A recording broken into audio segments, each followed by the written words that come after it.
My name is Lillian Foster. I'm 58 years old, and last Saturday I stood in the middle of my living room while my stepdaughter gave a speech thanking everyone who had helped her reach her goals, everyone except me. It wasn't an oversight.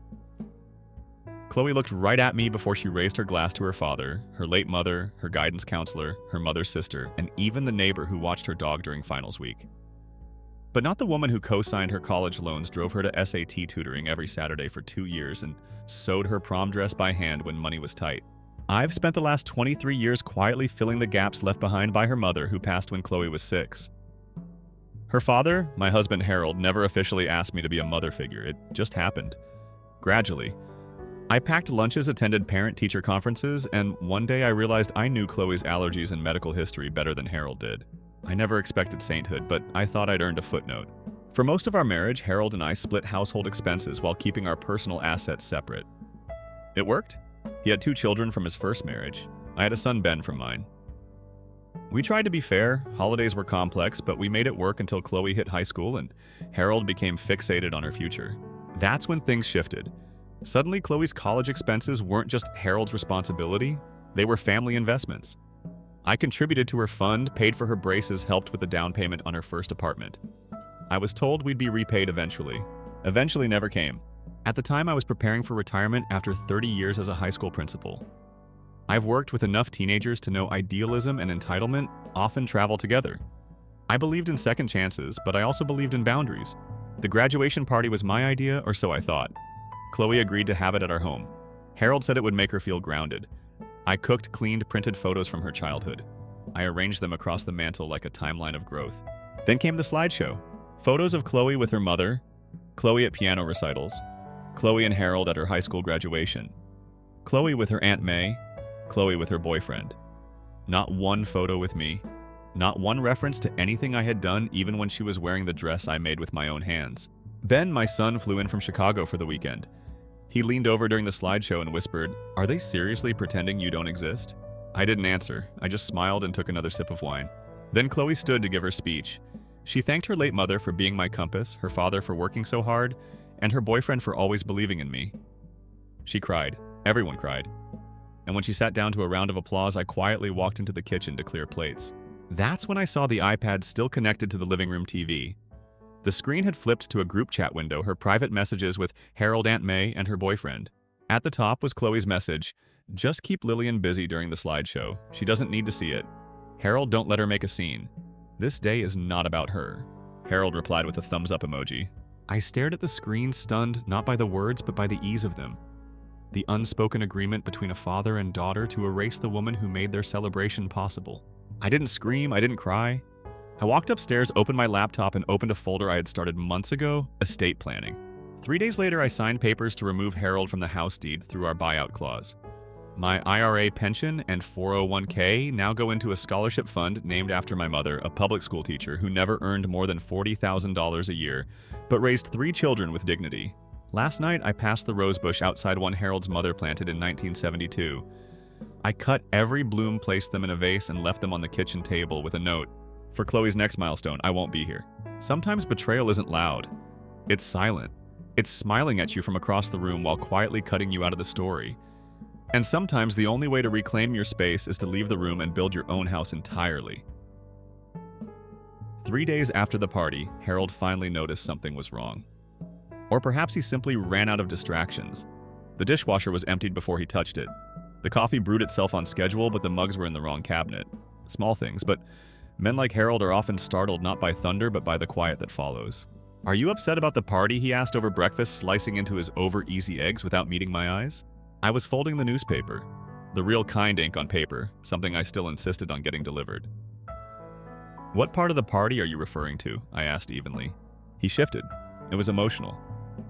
Chloe she had a lot of people to thank. I noticed. Silence again, the kind that grows thorns if left untended. He tried again that evening. Chloe didn't mean anything by it. She's still young. She's 28. Harold didn't have a reply to that. But I did. I handed him an envelope. Inside were copies of the documents I'd signed, the revised deed, the trust documents for the scholarship fund, and a notarized statement releasing him from any obligation to care for my estate after my passing. He read in silence. For once, the usually verbose man had nothing to say. When he reached the final page, his hands trembled, not from anger, but something quieter, more fearful. "You're making this permanent?" he asked, voice rasping with age he never acknowledged before. "No, Harold. You and Chloe made it permanent. I'm simply making it legal." He didn't protest, and that more than anything told me I was right. That week, Ben extended his visit. We walked the garden together, pruning back what the early spring hadn't yet devoured. The rose bush was barren now, its petals in compost. In their place, I planted lavender, resilient, unflashy, unapologetically aromatic. "Why lavender?" Ben asked. "It doesn't need to be beautiful to be useful," I said. "It knows what it is, and it doesn't beg for attention." Ben smiled. "Sounds familiar?" I said nothing, but I felt it. That surge of quiet recognition between a mother and son who have spent too many years pretending everything was fine. On the third day of his visit, Ben received a text from Chloe. "Can we talk? I feel like this got out of hand." He showed it to me. "Do what you feel is right," I said. "But don't expect contrition where there's only damage control." Ben went to meet her. He came back 2 hours later holding a small photo frame. It was me, Chloe, and Harold taken the summer before she left for college. I remembered that day. I had packed the picnic. Chloe had rolled her eyes at my hummus wrap, and Harold had spent half an hour fixing the self-timer on the camera. "She says she didn't realize how much you did," Ben reported. "She said she just followed her dad's lead, that he never talked about you when he told her stories." I looked at the photo. I remembered that wrap. It was dry. "She wants to meet, just you and her." I shook my head. "I'm not a teaching moment, Ben. I did my teaching for 30 years. I retired from that too." He didn't press. Neither did Chloe. The silence was in its way respectful. The week after Ben left, I attended a community fundraiser at the library. We were raising money to replace a damaged HVAC system. Glamorous work, truly. I ran into Pastor Elijah Brooks there. He had been Harold's family pastor for decades, though I never attended church myself. He greeted me warmly, then said something that stopped me mid-pour over the punch bowl. "You know, Lillian, I saw the slideshow from Chloe's party. May sent it to me. I noticed someone was missing." I blinked. "I didn't realize you followed Chloe on social media." "I follow May," he said with a wry smile. "Chloe just tags her in everything." We sat on the bench outside beneath a sycamore that shed bark like peeling paint. He folded his hands and spoke gently, not like a preacher, but like a man who'd buried more marriages than he'd blessed. "There's a kind of cruelty in omission," he said. "When people act as if someone's contributions are invisible, they write a new story that suits their comfort. But it doesn't change what really happened. You were there, you showed up, you built. They just chose not to see the scaffolding." "Scaffolding doesn't get plaques," I murmured. "No," he agreed. "But the whole building falls without it." We parted without fanfare, but his words stayed with me. Later that evening, I retrieved Adama, that photo Chloe had sent through Ben. I placed it on a shelf in my study between my retirement plaque and a faded yearbook signed by students I barely remembered. That weekend, I drafted a letter to Chloe. Not a forgiveness letter, not yet, but a letter that listed not accused, not weaponized what I had done. Simple facts. Who packed which suitcase? Who stayed through which illness? Who paid for what therapy? At the bottom I wrote, "This is not a bill.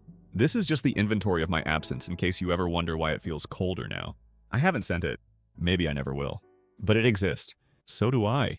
It was late Wednesday morning when the phone rang, an actual landline, the kind most people my age still keep out of habit in emergencies. I answered without checking the caller ID. Only 2 people ever use that number anymore, my doctor's office and Evelyn Foster. "Lillian," she said, her voice thin but unmistakably sharp. "I hope I'm not interrupting anything important." "I was organizing old recipes," I replied. "So unless you're calling with an heirloom pie crust, no." She laughed, a dry, brittle sound like paper catching fire. "You always did have that edge. Harold needs more of that, you know." There was a pause. "I heard about the party," she said with that peculiar generational blend of disdain and curiosity. "May sent me pictures. I noticed you weren't in them." I waited. She was never one for rhetorical subtlety. She let her sentences dangle like baited hooks. "Harold tells me you're changing the deed," she continued. "That true?" I didn't answer immediately. Instead, I looked out the window at the lavender I'd planted. It had begun to take root, stretching upward despite the spring's fickle temperature. "It is," I said. "The house was always mine. I simply made it official." A sigh. "Do you know what this will do to Harold?" "Yes," I replied calmly. "The same thing Chloe's speech did to me." She was quiet for a beat longer this time. "You know, I never liked Diane," she finally said, referring to Harold's first wife. "God rest her soul, but that woman never cooked a day in her life.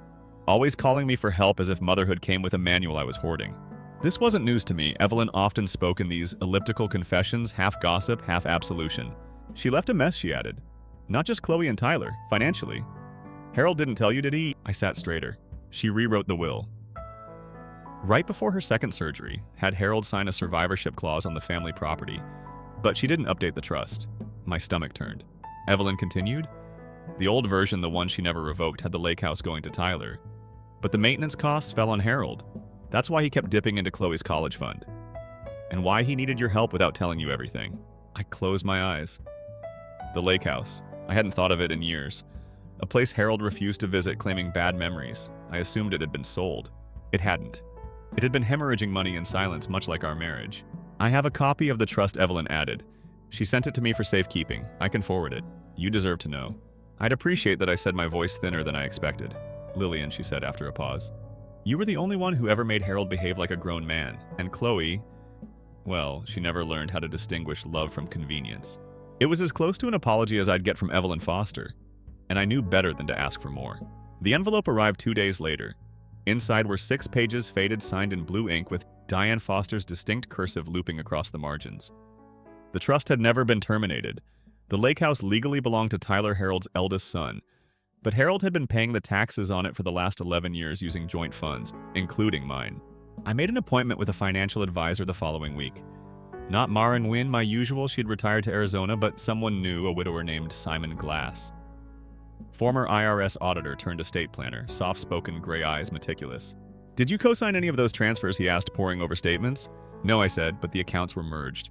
Then technically, unless you file retroactive separation of assets, any expenditures from the joint account may be considered consensual.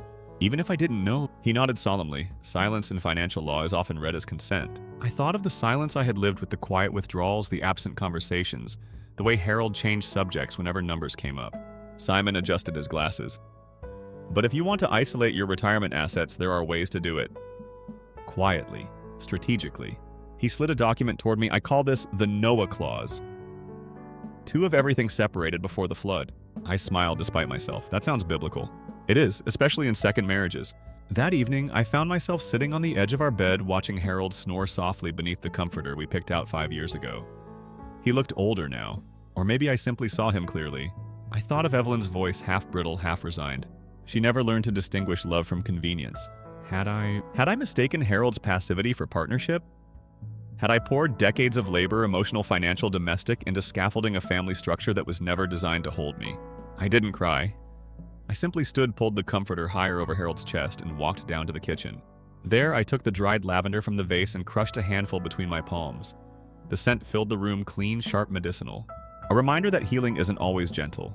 Sometimes it stings first. On the notepad beside the phone, I scribbled a name and number, Simon Glass. Then beneath it, I wrote forward, File the Noah Clause of Itzao. The envelope was cream-colored, heavier than expected, addressed in Chloe's handwriting with a deliberate formality that made my stomach tighten before I'd even opened it. No text message, no email, no call. Just this sealed parcel resting like a dare on my kitchen table. Inside was a folded invitation, hand-pressed paper stock, the kind you reserve for weddings or court summons. Celebrating new chapters, a brunch honoring Chloe Foster's acceptance into the Harding Fellowship in Social Impact Finance. And beneath, in smaller script, a toast to resilience, second chances, and the women who shaped us. There was no signature, but a sticky note fell from the envelope as I turned it over. Please come, it's time we talked. See. I stared at the card for a long while as if its weight might shift if I held it long enough. The phrasing was calculated. Not apologetic, but theatrical. Second chances shaped us. As if I were a composite figure in a fable, not a human being who used to iron her field trip shirts. I placed the card beside the vase of dried lavender. The scent had faded. All that remained was texture, rough, brittle stems, and petals curled inward holding no perfume. A week passed. I didn't RSVP. Ben called on the Thursday before the brunch. Chloe's trying, he said cautiously, at what I asked. Revisionist history. She's 28, Mom. She's got blind spots, sure, but she's not incapable of change. I didn't argue, but I also didn't answer. That night, I opened the bottom drawer of my study, the one where I kept old journals and thank you notes from former students. I found a card from Chloe's 8th grade graduation. I'd written, I'm proud of you. Not because of your grades, but because you've begun to ask real questions. I closed the drawer. Sunday morning arrived damp and gray, a drizzle hanging in the air like breath that never settled. I dressed without hurry, navy wool slacks, a cream blouse, my mother's cameo brooch. I didn't decide to go. I simply arrived as if the car had driven itself. The brunch was held in a renovated barn-turned-event space just outside town, a trendy venue with reclaimed wood Edison bulbs, and a juice bar curated by someone named Marla in a sun hat. I scanned the crowd. Harold was there naturally standing beside Chloe, who was in a sleek green jumpsuit. Ben off to the side. Aunt May already buzzing about the transformation. I took a seat near the back. I didn't approach the table. I didn't wave. Chloe saw me almost instantly. Her expression flickered a blend of relief, nerves, and performance, quickly masked by a poised smile. After the beet salad and the requisite quinoa something or other, she stood to speak. I want to thank everyone for coming. I wouldn't be here without this community, but today isn't just about me, it's about reflection.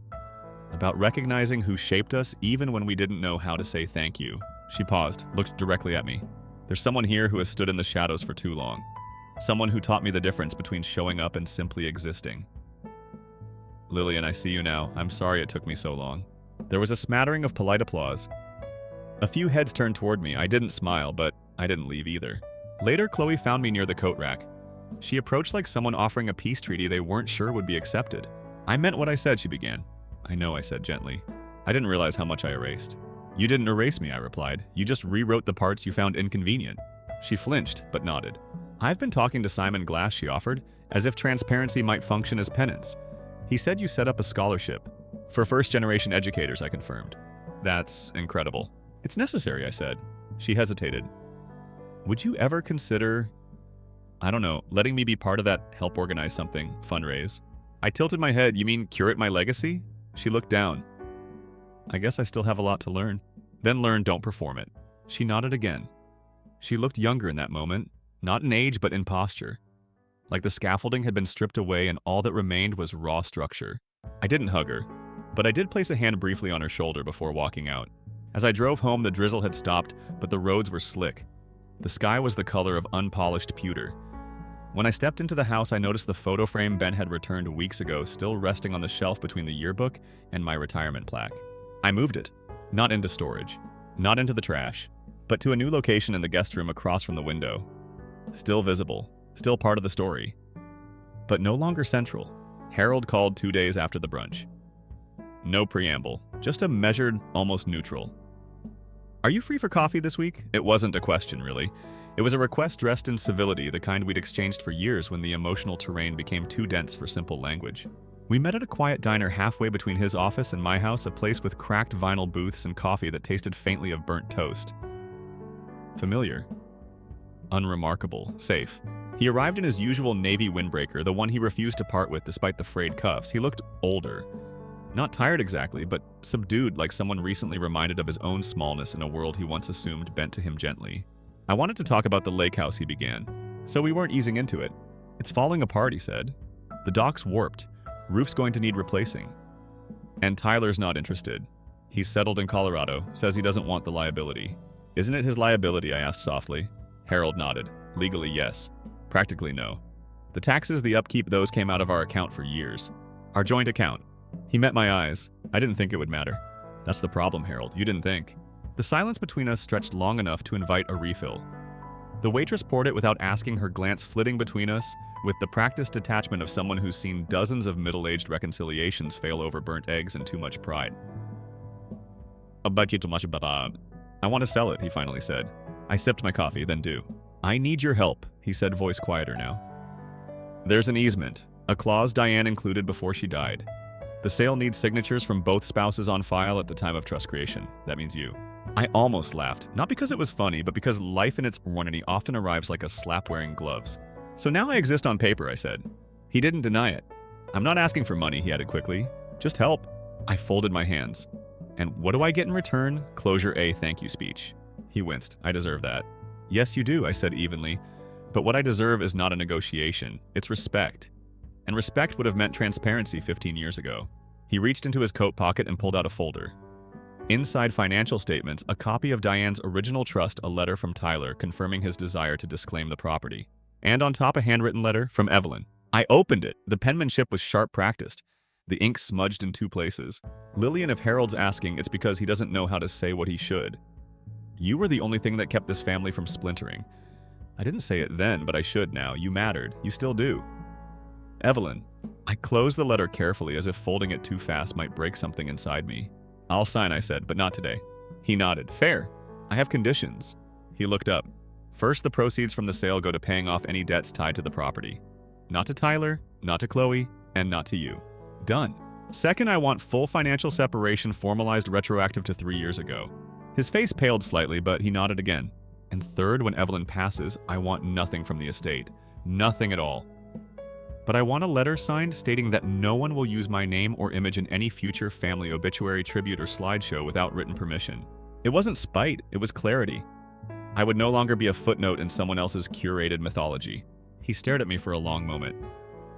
You're really leaving. I smiled. Harold, I left the day you replied to Chloe with a thumbs up. We signed the documents 3 weeks later in Simon Glass's office. The room smelled faintly of old books and eucalyptus. The light came through a high window in soft, fractured bands. It felt like an ending, but also strangely like a precise sort of justice. As I walked out, Simon handed me an envelope. You asked for a copy of your declaration letter, he said. I nodded, slid it into my purse, and stepped out into the cool air. At home, I placed it inside the same drawer that now held Chloe's brunch invitation and Evelyn's letter. I didn't lock it. Some boundaries aren't about keeping others out, they're about keeping your own history intact. That night, I made tea and stood in the kitchen, watching the wind nudge the lavender. The stems bent, but didn't break. They moved with the air, not against it. Legacy, I realized, isn't what you leave behind in someone else's story. It's what you choose to preserve in your own. It was a Tuesday when the call came. Early, just after sunrise, when the light had that thin, unforgiving quality that makes even the familiar feel stark. I was slicing apples for the compote I make when I'm restless, Granny Smith cinnamon, no sugar. When the phone rang, not the landline this time, my cell. The number was Evelyn's nursing facility. Mrs. Foster? The voice said formal but gentle, your mother-in-law asked that we contact you. She's requested a visit. Today. I didn't answer right away. I stared at the apple in my hand, its pale green skin curling under the knife's edge. I hadn't spoken to Evelyn since the letter. Hadn't visited since her birthday the previous year when she asked for silence instead of cake. Is she declining? I finally asked. She's stable, the nurse replied, but she's lucid and very specific about seeing you. No one else? Just you. I arrived that afternoon. The facility was modest, but dignified mahogany handrails crown molding the faint scent of antiseptic and lilies. Evelyn's room was at the end of a quiet hall, her name engraved in brass on the door, just beneath a tiny ceramic hummingbird I vaguely remembered her keeping in her kitchen windowsill years ago. She was propped up against white pillows thinner than I remembered, but her eyes were sharp, almost defiant. You came, she said, as if she doubted it, but would never admit she had. You asked, I replied. She gestured to the chair. I sat. I'm dying, she said matter of fact. No euphemisms, please. I nodded. You've earned honesty. She smiled slightly. I wanted to see you before I go. Not for sentiment, for responsibility. I'm listening. She reached for a folder on the tray beside her. Inside a single document, neatly typed, legally formatted. My last amendment, she said. You're the executor. I blinked. I know, she interrupted. You removed yourself from the estate. I've honored that. But there's a separate letter of instruction. Not financial, familial. She coughed a shallow, persistent sound. I poured her a glass of water. I didn't bring you into this family gently, she said. And I didn't protect you when Harold failed too. That's on me. I looked down. Her hand, when it touched mine, was cool, almost translucent. I'm not asking for forgiveness, just stewardship. What does that mean? She took a breath that seemed to draw on the reserves of someone used to controlling conversations, even with lungs that now betrayed her. I want you to write the obituary. I froze. Evelyn, no one else knows how to do it without rewriting the truth. You know the line between reverence and revision. I want honesty, not sainthood. I sat back. And you think they'll let me? She smiled again. They'll be too guilty to stop you. That night, I returned home and sat at my desk. I pulled out a legal pad and stared at the blank page. Where does one begin to write about a woman who had both undermined and in rare moments protected you? Evelyn Marie Foster, born 1934, died. The date would come, but not yet.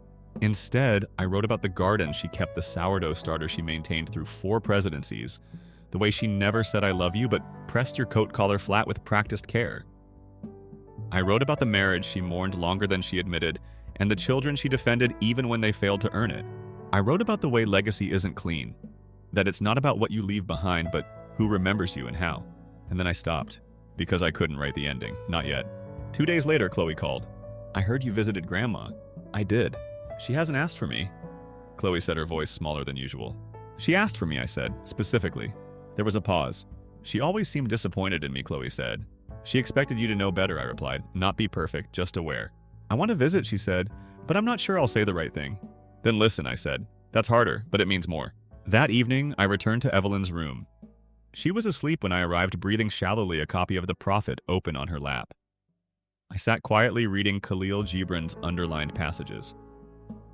One in particular circled in fading blue ink. Your children are not your children. They are the sons and daughters of life's longing for itself. She stirred slightly, eyes flickering open. I underlined that when Harold left for college, she whispered.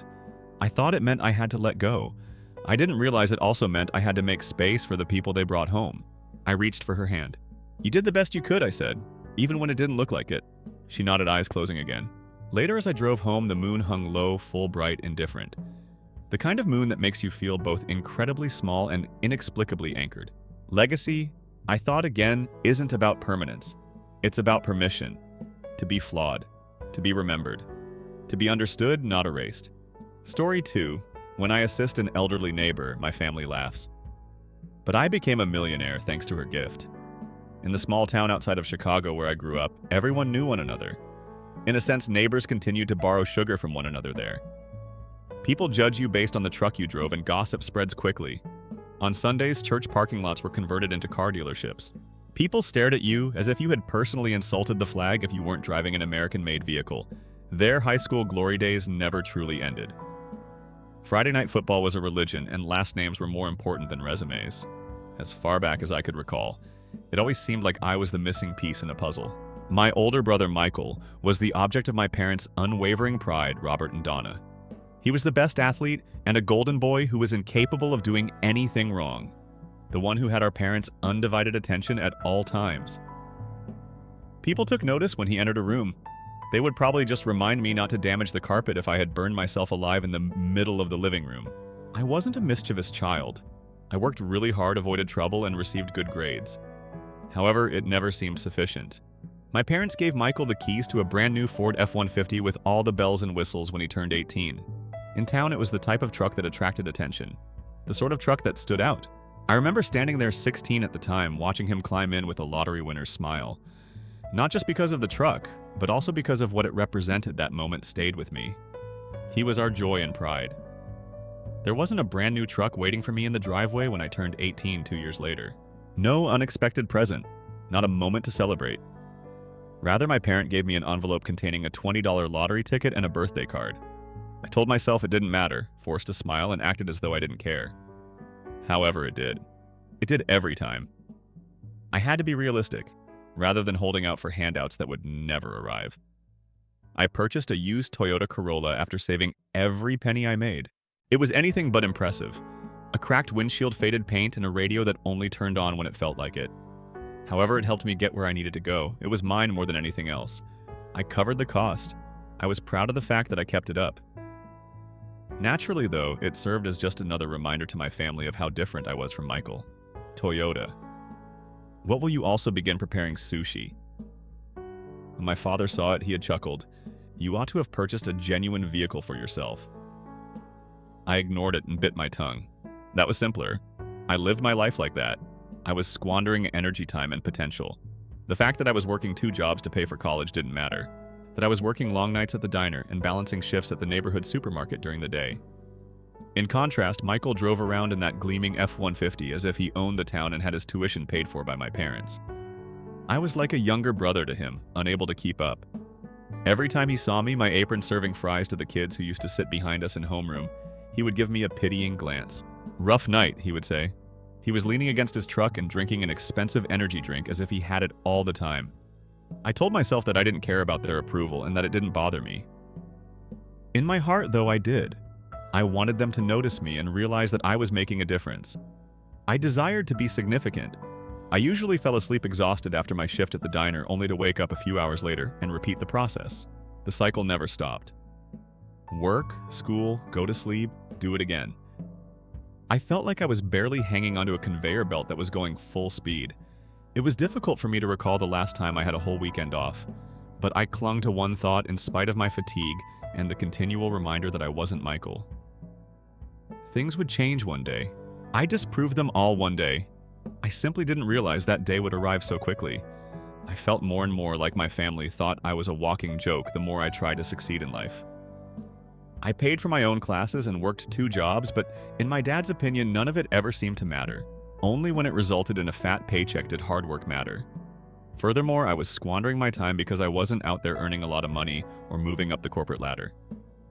The teasing never ceased. I was making an effort each time I mentioned something positive. My father managed to turn it into a joke. Similarly, I once assisted Mrs. Johnson, an elderly woman who lived 3 houses down.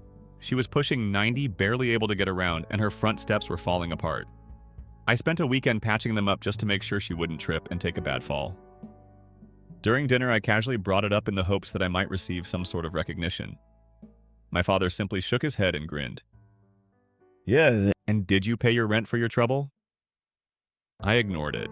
That was always the best strategy, but he wasn't done. You keep spending time on stuff like that, and one day you're going to wake up broke wondering why nobody's handing you a medal for being such a nice guy. Michael laughed, and my mom gave one of those half-hearted sighs that meant she wasn't going to step in. I just kept eating, staring at my plate, pretending the food was suddenly the most interesting thing in the world. It was always the same routine. Say something, get laughed at, regret saying anything in the first place. Things escalated a week later when Mrs. Johnson needed help picking up supplies for some repairs inside her house. She offered to pay me, but I told her I'd do it for free. The problem? My Corolla wasn't exactly built for hauling anything heavier than a couple of grocery bags, and she needed some bulky materials. I figured since my brother's have 150 was literally designed for stuff like this, I'd asked to borrow it. Big mistake? Dad didn't just say no, he laughed. This deep chest rumbling laugh. Like I just asked him for the keys to a private jet. You want to play handyman for some old lady, be my guest? But don't expect to do it with my truck? Matter of fact, why don't you just move in with her? Seems like you care more about helping strangers than your own family. Michael, of course, had the time of his life with that one. Yeah, man. Maybe she'll leave your house in the will. Hope you like doilies. I swallowed down whatever comeback was sitting on the tip of my tongue and turned to my mom hoping she'd at least be reasonable, but she just sighed and shook her head. Like she agreed with them, but didn't have the energy to argue. Your father's right. We all have responsibilities here. You got a roof over your head. Food on your plate. Maybe it's time you start contributing more to this family instead of running off to help everybody else contributing more. I already covered all my own expenses. I didn't ask them for money. I didn't rely on them for anything. Meanwhile, Michael was still getting checks from them for his rent insurance and whatever else he needed. But somehow I was the one who needed to do more. We're not saying you have to pay for everything, my mom continued, her voice almost sweet. Just a little something to help out a portion of your paycheck. Nothing crazy. I looked at her, then at my dad. They were serious. They wanted me to start handing over a cut of my barely their income to cover family expenses. The same family that had never once helped me with tuition car payments, or even a pack of ramen when I was short on cash. I gripped my fork so tight my knuckles turned white. I wanted to tell them how insane it was, how unfair. But I knew how that conversation would end. Me being told I was ungrateful that I didn't appreciate everything they had done for me. So I just nodded. And the moment dinner was over, I went to my room and shut the door behind me. Feeling more alone in that house than ever before. Lying on my bed, staring at the ceiling. I could hear Michael downstairs laughing with Dad about something. Most likely me. The boy with the golden hair, the joy and pride. I was unsure of my next course of action. One thing, however, was very evident. I couldn't continue to live this way. Following dinner, something broke inside of me. I had sat in my room staring at the walls of a house that had never truly felt like home for years, wallow in their words, ignoring their teasing and acting as though it didn't affect me.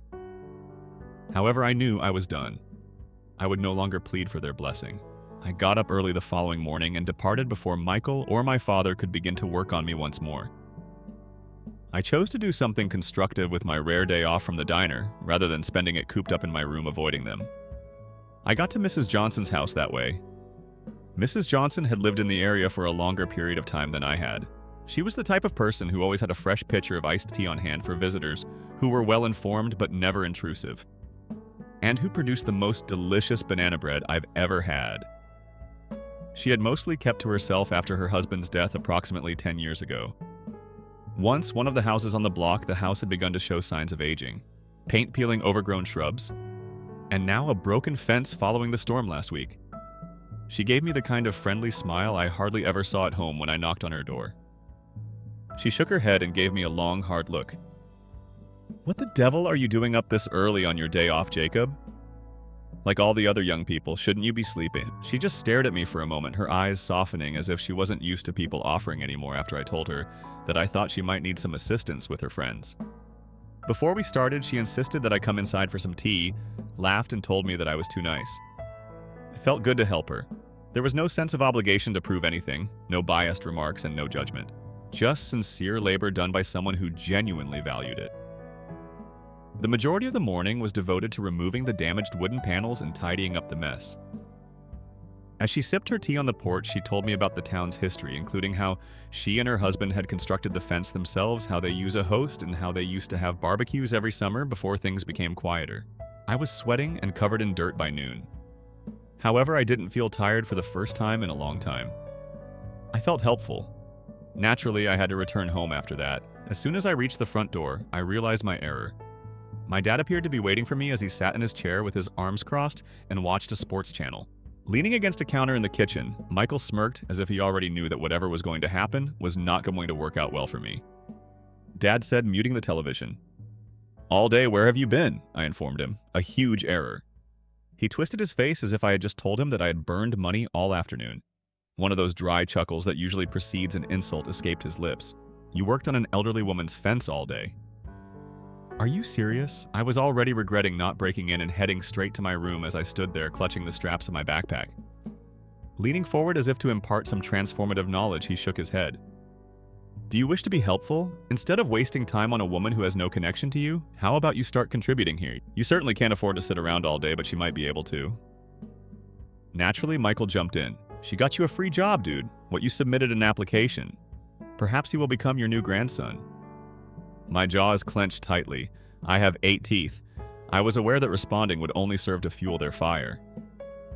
However, my stomach dropped when my father said something. "Why don't you move in with her if you enjoy playing handyman so much over there?" "We don't need to put up with another mouth here," Michael chuckled. My mom didn't even look up from her phone while she was seated at the dining table. Another evening spent with the ideal family. I ought to have ignored it. I ought to have retired to my room. Like I always did, I ignored them. However, something inside of me exploded. I turned, went straight up the stairs, and began flinging everything I could find, clothes charger, duffel bag, etc. Downstairs, I could hear Michael giggling and my father murmuring something about me becoming overly dramatic. They finally understood I wasn't kidding by the time I returned to the front door. My father sat up, his brows going up a little. "What on earth do you think you're going to do?" I didn't even give him a glance. I simply slammed the door behind me after opening it and going outside. I had no strategy. Even though I had nowhere to go, I was extremely knowledgeable about one thing: I would not return. Perhaps it was because I had nowhere to go that the air outside felt colder than I had anticipated. As I walked down the sidewalk, my breath froze in front of me. I slung my duffel bag over my shoulder. I felt hands digging into my pockets. I had no strategy. Maybe I could spend a night or two sleeping in my car, or if I could find someone who would let me crash on their couch, I told myself. However, standing there in the dim streetlight glow, the harsh reality set in. I didn't feel like I belonged anywhere. I heard her voice at that moment. "What the devil are you doing out here at this hour, Jacob?" A warm light spilled out from behind Mrs. Johnson as I turned to see her standing on her porch. She appeared to have just finished getting ready to go to bed, as she carried a hot cup of tea in her hand and a heavy cardigan over her shoulders. She went straight from being curious to being worried, so I must have looked pretty pitiful. She didn't wait for my response at all. As if it were the most natural thing in the world, just waved me over. "Before you become a popsicle, come inside. You appear to be in need of a hot meal." After a brief moment of hesitation, my stomach decided for me. I hadn't eaten since lunch, and pride wasn't worth starvation at this point. The scent of cinnamon filled her home. "Buxa?" And there's something in the oven. Most likely her well-known banana bread.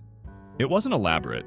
It was clean, cozy, and full of small items that gave it a homey feel, like a quilt draped over the couch, but it lacked gleaming new appliances and high-end furnishings. Mismatched frames and family photos. On the coffee table are piles of crossword puzzle books. A place that gave you a sense of belonging, even if you no longer knew where you belonged. She didn't immediately ask any questions.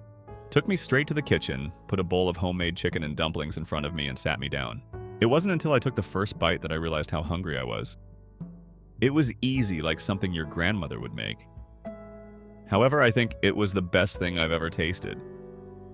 She didn't say anything until I was halfway through the bowl. "Do I have to guess what's happening, or will you tell me?" I was suddenly less hungry as I looked down at my food. I had no idea where to begin. Although it was awkward to say aloud, the words came out before I could stop them. I told her all about how I was never taken seriously by my family, how they make fun of me for assisting others. My father essentially told me to get lost. I maintained my tone as though I were merely stating the facts. My throat tightened in the middle, though, and I had to pause for a moment. She didn't speak up, didn't say anything that would have suggested she meant well. Family is family. She simply listened. She nodded as if she had just verified a suspicion she had when I finally stopped talking. I think you have more common sense than they do, Jacob. I released a breath that I had been holding without even realizing it. With a firm little thump, she put down the mug after taking a sip of her tea. Let me tell you something, here I could use a little more assistance. This house won't mend itself and my knees aren't as good as they once were. For years, my spare room has been collecting dust. As long as you need to, you are welcome to remain here while you work things out. No obligations, no rent. All I need is some company and a helping hand when I need it. Uncertain if I had heard correctly, I blinked at her. She laughed. Don't look so surprised. There need not be a cost associated with every good deed. Something in my chest relaxed for the first time in a long time, as if I wasn't entirely alone in the world. Perhaps just possibly I had at last discovered a place where I didn't need to prove myself to be valuable. Still half astonished, I nodded. All right, she said, getting to her feet. Now before the soup cools down, finish it. We'll work things out tomorrow. For the first time in years, I allowed the warmth to sink into my stomach as I picked up my spoon and took another bite. In fact, I felt comfortable. It was more difficult than I had anticipated to find a place to live. As it happens, people aren't exactly eager to rent a man who has no reliable rental history and a salary that barely covers the necessities. Every listing I came across was either significantly beyond my means or had enough warning signs to cause me to reconsider. One area had the odor of a place where wild animals had been housed. The landlord of another insisted on being referred to as Big Tony.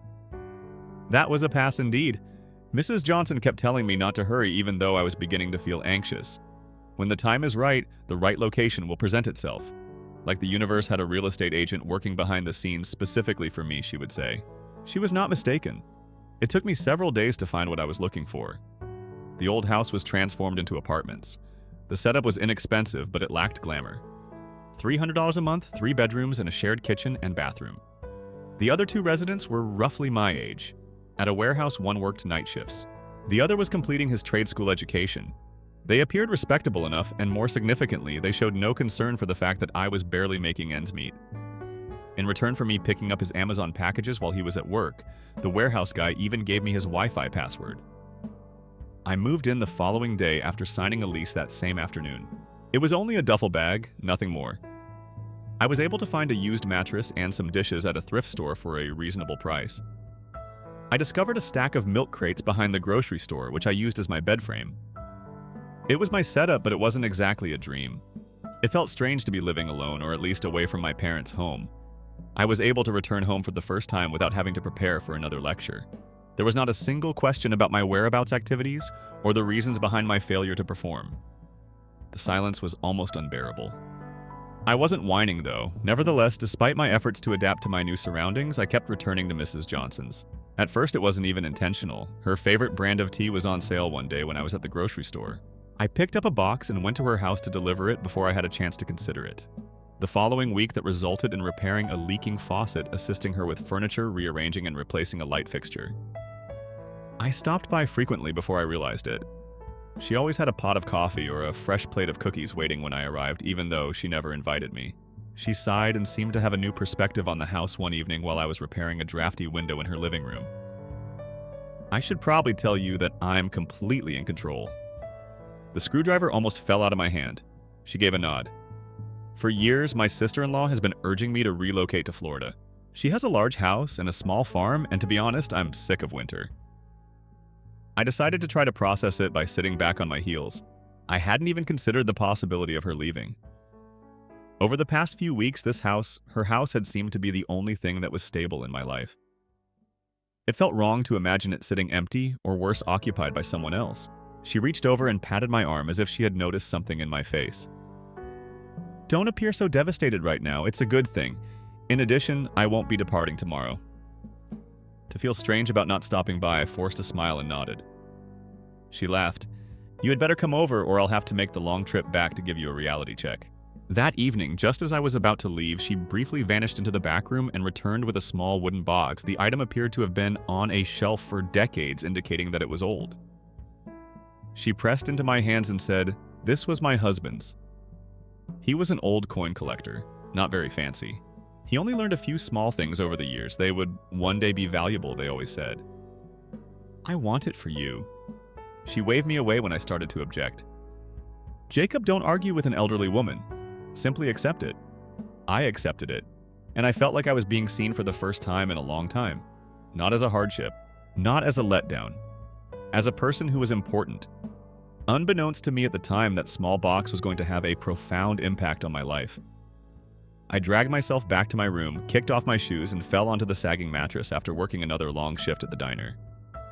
The smell of stale pizza and someone else's poor life decisions permeated the place. But I could be picky because I was making $300 a month. I had a rare luxury of having an entire evening to myself since I had the night off from my job at the supermarket. When I was too exhausted to move but not enough to sleep, I did what any 20-something guy would do. I went down a rabbit hole on YouTube. It began with one of the 10 commonplace items that have the power to make you wealthy. Videos. Complete clickbait. Just a guy telling me that Beanie Babies and first edition Pokemon cards could buy a house if I had to write one was all I was expecting. I didn't, spoiler alert. Then, however, the algorithm took over and a video about rare coins appeared. A tiny tattered penny was being held up by a collector who was talking about how it had sold for about $15,000 on $15 million at auction. I took notice of that. After clicking on one video, I clicked on another. It turns out that rare coins, particularly those from the 19th and early 20th centuries, fetch ridiculous prices. Misprints, mint errors, limited editions, and other minor details could transform a seemingly insignificant dime into a lottery prize. That's when I thought of the box. I reached under my bed, setting up so quickly that my spine popped. Mrs. Johnson gave me a small wooden chest, which I took out. She had given it to me at the time, but I hadn't done much with it. It simply seemed like a sentimental present that her husband had amassed for amusement. But now I had a new perspective on it. I flipped it open and the lid creaked. The coins were neatly stacked inside, some of them in tiny paper sleeves. Others relaxed, jingling with one another. I picked up a few and laid them out on my bed linen. They all appeared to be elderly, very old. Some of them had dates from the late 1800s and others from the early 1900s. My heart began to beat a bit more quickly. Do any of these have any potential value? I grabbed my phone and began looking. It was difficult to tell what I was looking at first. There were far too many variations, and I wasn't exactly an expert on coins. However, I later discovered an internet discussion board where members shared images of their discoveries and requested identification assistance from other collectors. I made a post after taking a few quick photos. Didn't have high expectations. They might tell me they were neat but useless. That would put a stop to it. But my phone began buzzing a few minutes later. The initial remark was informal. Nice mention that a few of those could be of interest. Could you provide a close-up of the dates? So I did. I uploaded crisper images of some of the older ones. The response then became intense. Take action. Where did you purchase that dollar of silver? You have a lot of money if it's genuine. You may want to have those evaluated. Some of these appear to be worth thousands of dollars. Thousands! I swallowed hard, and as I picked up the coins, they were freaking out about my fingers became shaky. I do think it looks really special, just a silver dollar old and a little worn. However, the forum claimed that some of these were extremely rare from this era. Even a link to an auction house where a coin of the same kind had sold for more than $5,000 was sent by one guy. I had almost $100 in this box, but my brain shorted out $5,000 for a single coin. My entire life flashed before my eyes as I sat there and stared at the tiny metal discs in front of me. Had a fortune been handed to me without my knowledge? Although I wasn't positive yet, I was positive that I had to find out. And quickly. It felt different now to hold on to the coin box. Before I got ahead of myself, I needed to be smart about this because what I had thought was just an old collection felt like a lottery ticket I hadn't yet scratched off. In my desperation, I wasn't going to walk into a pawn shop and let someone lowball me. Over the next few days, I read forums, watched more videos, and conducted research. As it turned out, there were a lot of unwritten rules in the antique world, and I didn't want to enter into a deal unprepared. I found a highly regarded antique store about 30 minutes away after doing a ton of Google searches. It wasn't one of those shady establishments with dusty shelves and a man who appeared to be waiting for a job. There was genuine credibility here. The owner was known for fair deals and local collectors swore by it. I packed up a small collection of coins on Saturday morning. The ones in the box that weren't the rarest, but looked valuable. I couldn't possibly blow my shot by throwing everything at once. I picked up my keys and headed out. The store had a mix of museum vibes and old-school charm nestled between a boutique coffee shop and one of those eucalyptus-smelling yoga studios. The walls were lined with glass cases that held everything from Civil War artifacts to old baseball cards. A man in his 60s with glasses balanced on the tip of his nose was standing behind the counter. He appeared to be someone who had been buried in history books for decades and had likely forgotten more about antiques than I would ever know while perusing a catalog. He hardly looked up when I put the coins on the counter.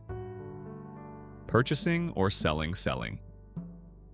I hope that caught his eye. After putting down the catalog and adjusting his glasses, he began to examine the coins with a level of intensity that caused my palms to perspire. After a few minutes, he pulled out a magnifying glass, held several of them up to the light, and even used a tiny scale to weigh one. He looked up at last. Where can I find these? After a half-second of hesitation, I decided to tell the truth. They were mostly given to me by a family friend. They belonged to her late husband. Slowly he nodded, returning his attention to the coins. These are in excellent shape. You received a combination of rare mints and a high silver content. A few of these are in great demand. You search for store credit or cash? It nearly made me laugh. Money cash, of course. He grinned as if he had anticipated that response. Okay, let me do some calculations. More waiting. After what seemed like an eternity, he took out a reference book, looked through a few listings online, and then scribbled something on a notepad and turned it in my direction. 25,000. I swear for a moment my heart stopped. 25,000. I entered with a shoebox full of coins and left with more cash than I had ever seen in my entire life. He must have thought I was stunned because he laughed. Reasonable cost. Selling each one separately at auction is an option, but it's a slow process. Today this is cash. I didn't even act like I was negotiating. I gave him a handshake. After completing paperwork and signs, I had a check in my hands that felt like it might catch fire in 15 minutes. I kept checking the passenger seat on the way home, as if the check might vanish. I didn't believe it. I did something I never would have imagined doing that night, while seated at my small kitchen table. I came up with a budget. I started by paying off some of my student loan debt. $5,000 is gone. As simple as that. Being aware that I didn't need to worry about so much interest accruing felt as though a 50-pound weight had just been lifted. I then took care of a few necessities. My laptop was essentially held together by prayers and duct tape, so I upgraded at last. Having a working computer allowed me to find higher-paying online freelance jobs, rather than working late shifts to make ends meet. I even gave myself permission to indulge once. Just a good used leather jacket, nothing special. Because I wasn't purchasing something out of necessity for the first time in my life. I was making a purchase because I desired it. I was aware that my debts weren't consuming me as I sat there staring at my new laptop.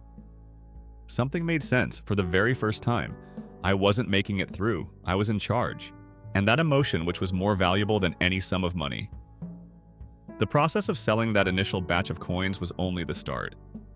I knew I couldn't cash everything in at once after realizing how much money was in that wooden box. The quickest way to ruin my chances of getting the most out of this would be to do that. I therefore became strategic. I tracked the prices of rare coins, observed auctions, and conducted market research for weeks. As it happens, the world of collectors was as erratic as the stock market. Depending on demand conditions and trends, prices fluctuated. I had to sell them in small quantities to optimize my profits, being careful not to oversupply the market with identical products. Though slow, it was effective. Each time I made a few coin sales, my ability to negotiate improved. I discovered which purchasers were sincere, when to leave a bad deal, and who was trying to undercut me. The numbers continued to rise over the next year. $50,000, $50,000, $200,000, and then $500,000. I made more than $8 million by the time I sold the most valuable ones. $8 million. Like a Wall Street guy, I started checking my investment accounts instead of counting quarters for gas money. Nevertheless, I wasn't going to go spend it all on expensive cars and useless junk, even with the outrageous figures. I had been struggling for too long to be careless. Instead, I began to think more broadly. I came to the realization that I finally had the opportunity to do something that truly mattered, not just for me but also for others, one evening while I was sitting in my small apartment. I couldn't stop thinking about Mrs. Johnson, how difficult it must have been for her to get groceries by herself, and how all the older people in the community likely faced the same issue. How many people had hectic schedules and hardly had time to go grocery shopping? That's when I had the idea, a local delivery service for groceries. Yes, there are businesses in large cities that did this, but my hometown, no way. The guy who offered to bring you fast food for an additional $5 was the closest thing we had. If I could make grocery shopping convenient for people without requiring them to leave their homes, I was aware that it had a market. I modestly created a basic website, printed some flyers, and disseminated information. Initially, I was alone with my Corolla and a notebook filled with orders. I would answer phones, go to the store, get what people needed, and deliver it to their doors. It was simple but effective. I was pleasantly surprised by the response. I had to start turning people away after receiving so many orders in a matter of weeks. To assist with deliveries, I employed 2 part-time drivers, then another. I had a small fleet of cars and a growing staff by the end of the year, and we were taking orders all over town. In order to receive discounts on both purchases and to be able to pass those savings on to my customers, I even partnered with a few local grocery stores. The company was flourishing, not just surviving. The money began to come in quickly. What started out as a hobby of mine has grown into a full-fledged business that brings in thousands of dollars every week. What's the best part? I was giving people something that they genuinely needed. I was no longer just a young person trying to make ends meet. I was actually creating something. I also didn't feel like I was waiting for things to improve for the first time in my life. I was improving them. Many things change with success. However, one thing remains constant. You will only be perceived as a resource by others. I had been keeping my finances and business under wraps mainly to avoid the spotlight. People were talking about my name. Neither was I out there boasting about my bank account or showing off on social media. However, small towns tend to make everything public. It began with murmurs. When she saw me at the coffee shop, a former supermarket coworker gave me a second look. When my brand new SUV arrived. Apparently those delivery hints add up. Next came the stares. After years of being an eyesore in the diner parking lot, my sleek, fully loaded Corolla now stood out like a sore thumb. People became aware, and when they become aware, they speak up. The phone call then began. It started with Michael, the man who had called me a waste of time and ridiculed me for working in unfulfilling jobs for years. Had a sudden change of heart. He introduced himself. How are things going? How is business going? Let's get caught up. However, he quickly discovered the true reason for his call. I was thinking, man, isn't family a cohesive unit? Additionally, I'm going through a difficult moment at the moment. The truck is misbehaving. Rent has been difficult. Perhaps you could lend a hand a bit. I allowed the silence to linger. Just by himself, he added hastily. Nothing extraordinary. Come on, now you're doing fantastic. You wouldn't really miss it, would you? The same brother who celebrated his birthday with a brand new truck. After receiving a scratch-off ticket, I abruptly started using the family card. I politely told him no. It was not well received by him. My parents came next. Dad's voice was far less sweet. You believe you accomplished this alone? He lost his temper. Who brought you up? Food on your plate was placed by whom? This family is owed to you. It's time you expressed your appreciation. Mom attempted the guilt trip. All we want, honey, is to be a part of your life. Family members help one another. It's just... All right, considering that Michael always received everything fairly. In order to keep up, I worked double shifts. I told him not to. Things became ugly at that point. Michael left a series of messages accusing me of being self-centered and of having lost my sense of origin. Threats abound in Dad's next car as he talks about telling everyone in town. I had risen to the top by cheating. Whatever that meant. As if I had done something wrong by working hard and making wise choices, they even included some ambiguous legal threats. For a moment, I nearly felt guilty. That's what years of conditioning would do. However, I later recalled that these were the same individuals who would make fun of me, reject me, and ignore me the moment I didn't align with their definition of success. They want a seat at the table now that I've succeeded. The most amusing aspect. They didn't even inquire about my well-being, not once. I blocked their numbers because I was no longer playing their game. Allow them to rumor. Permit them to tell any stories they like. I wasn't going to allow them to destroy the future I had created without them. And for the first time in my life, I understood that leaving had been the best course of action. That was the only choice. It was difficult to cut off my family, regardless of how poisonous they had been. The voice that had spent years attempting to gain their acceptance and demonstrate my value was still there in the back of my mind. However, I realized there was nothing left to save after that final phone call after listening to my brother complain about how unfair life was and my dad fling guilt trips, so I did something they didn't anticipate. I permanently left. I started by selling off the last of the rarest coins, partly because they were the most valuable and in part because they felt like a safety net to a tiny sentimental part of me I had held on to them. However, I no longer required a safety net. Between those last sales and the revenue my company was generating, I needed a new beginning.